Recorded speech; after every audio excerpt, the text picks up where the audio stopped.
Morning. Oh, it's probably afternoon actually, isn't it? Sunday I'm filming this. Is the tide turning? Are you noticing changes with the people that are around you, is the question that I want to ask. Obviously, over the last week or so, this flag thing, the St. George's flag thing, has blown up. We've got all sorts going on, and I want to talk a little bit about it. But I do think that, a couple of things to say. I think people are venting their frustrations at the wrong places, all right? I'll go into the hotels a little bit and what I think. We've reached a stage where everywhere you go now, I've been saying for a while that the pot is boiling, okay? It's getting hot. And I think the authorities thought that what would happen is the pot would get hotter and hotter and then the lobster would just die. But that doesn't seem to be the case. I think for most people now, the pot is getting that hot that they're starting to cause quite a lot of commotion. We know how expensive everything seems to be getting. We seem to be pushed from every which side. But what I find quite interesting is it's the normal man in the street that is really starting to talk about this. Tell me if your experience is the same, but everywhere you seem to go at the moment, people make jokes about what's going on, about the state of the country. People will make political jokes in the most benign situations. You're standing in the bar at the pub, or the best one I had the other day was we were having a family day down at the river, and there's another family coming down the river in an inflatable boat. And, you know, they're coming down to the beach section that we were on, and they're going to disembark there. And as they're disembarked, we don't know this family at all. They don't know us from Adam. No one knows anybody's political leanings. But as they disembark from the boat, jokes are made about the fact that they've just pulled up in a rubber dinghy and are expecting us to accommodate them and provide food and shelter and a mobile phone and cash. And I'm like, you don't know who we are. Like, we might be the most, liberal, lefty leaning, welcome them all in. Like, we could be that.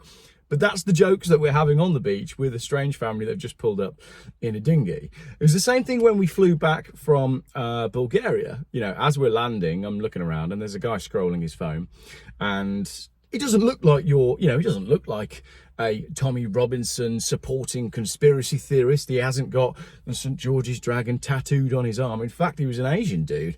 And yet he's scrolling his phone, and I can see that he's watching on Instagram or YouTube or whatever it was, or probably TikTok to be fair. And he's watching a meme of Keir Starmer giving up his speech and then running over to throw cash into a rubber dinghy. Now, I'm happy to admit that we have massive problems with this happening, but the issue that we have now is, I think there's two sides to this, right? Hanging a flag up, I don't think goes anywhere near, and is not connected at all, or shouldn't be connected at all, to protesting outside of a hotel. And it's quite sad that those two things are at the moment going hand in hand, because the way I see it is this: the people in power are the ones that have invited, incentivized, allowed, they have permitted things to get to this situation. So protesting at a hotel, protesting at the occupants of the hotel, who are only here effectively on government business. They might as well be. They've been invited here. They've been, they know that they're going to get food and water and shelter and all the rest of it. They've been invited here by the government. So if you don't want these people, and I'm not saying everybody doesn't want these people, but that seems to be the narrative at the moment. If you don't want these people to be here, should you be protesting where they are, or should you be protesting where they were invited in? The people at the top are the ones that have facilitated everything that's happening at the moment. So yes, I do believe that, hanging flags, it's cool. It's summer. We like something crazy to happen in the summer. When you get into August, September, it's funky when something crazy goes on in the UK, whether it's, there's the World Cup or some football championship or rugby or some, we like to get something going in the summer, because we don't really have a culture of festivals in the UK. We've never really been so proud of our culture that we, like May Day parades and all of that sort of stuff. It's become a kind of subculture within the UK. We don't celebrate something nationally. You look at, my phone fell off. You look at like Diwali Diwali, or however you say it, and everybody gets involved. It's like a whole big deal. But as in the UK, in England, we don't have an alternative. So it's nice when people get behind something. So getting behind hanging flags is great. Hanging flags is brilliant. And what's been fascinating is the kickback that has happened from hanging flags, because I think what all the local councils would have liked to have done is said, oh, this is causing a danger to motorists, we must take all the flags down. And they expected then all the people who were also being expected to just boil to death like the lobster, they expected the people to be on their side and get behind it and say, yes, all of these flag hangers are racist and we need to remove all of the flags immediately. But what's happened is the exact opposite, and I'm not sure that was their plan. So it seems that this little grassroots operation has a huge amount of support when you read the comments on social media from Joe Public. Joe Public being, you know, the family that turned up in a boat and made a whole lot of jokes about dinghies, and then the chap that sat on the plane watching memes about Keir Starmer. Everybody's awake and aware to what's going on, and I sort of touched on this in a video just the other day. So if we've got a situation where people are starting to realise that the direction that the government wants to take things and the local councils want to take things are an absolute opposite to the values and beliefs that people have in terms of the basic understanding of the fact that you have a government and a council that should be working within the best interests of its occupants, effectively. People are starting to realise that the distinct opposite is happening. Nobody can point to a policy that has done anything to improve the lives of Joe Public, your normal citizen. Nobody can point to anything that's actually got any better under any government. You know, the Tories are on social media lauding the fact that Labour have done X, Y, Z, and then Labour are blaming the Tories, and it's all just a big game to them. And I think the whole support that we have for the flag thing is only going to serve to wake people up to the fact that it is one big game to those that are in charge. And it is those that are in charge that have invited all the dinghy people to stay in the hotels. The dinghy people are not the problem. The way the dinghy people have been invited here, the way the dinghy people have been facilitated to be here, that's the problem. You know, I'm not going to go on. Like I said, I don't believe that we should be protesting at hotels. Same as, I don't want to say it without getting into too much trouble. Like all protests, right? All protests are pointless. If you want to get anything done, you need to cut off the supply.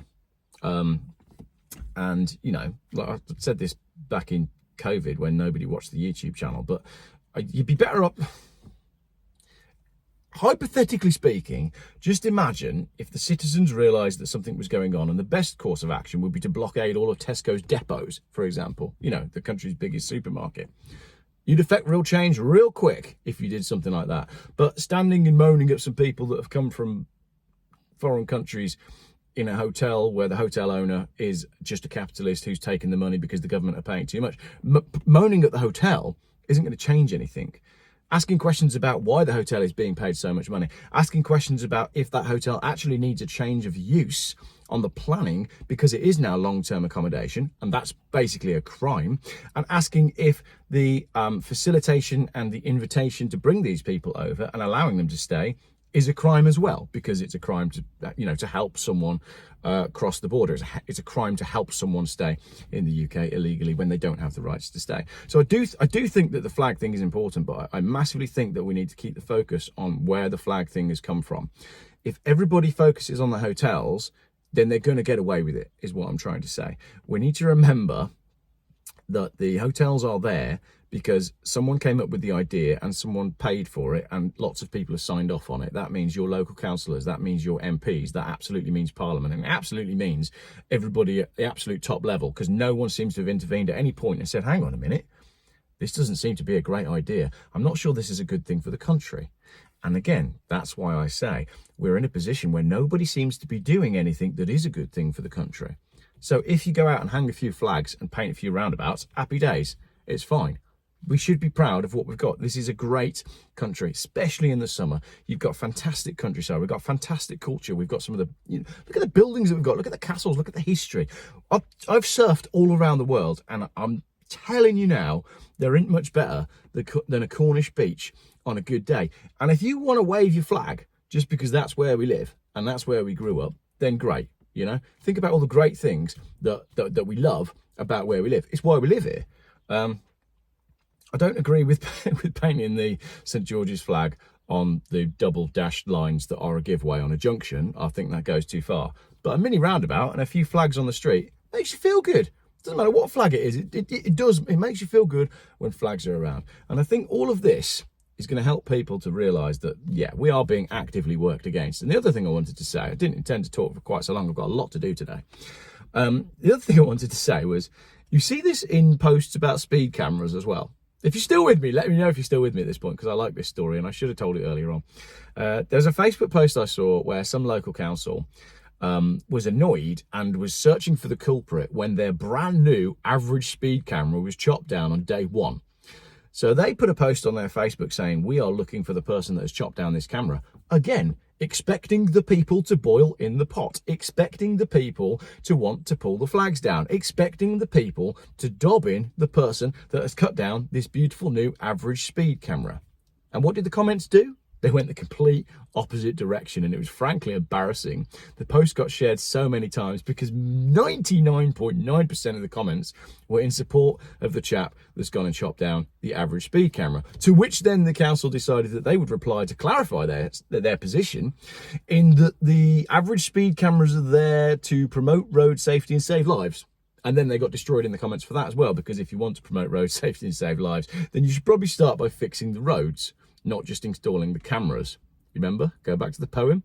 The first to arrive were the cameras installed to protect both you and me in places where we weren't that threatened, and yet still the people didn't see. That's my Sunday chat. Hope you enjoyed it. If you want to buy my Volkswagen Caddy, it's a project, do get in touch.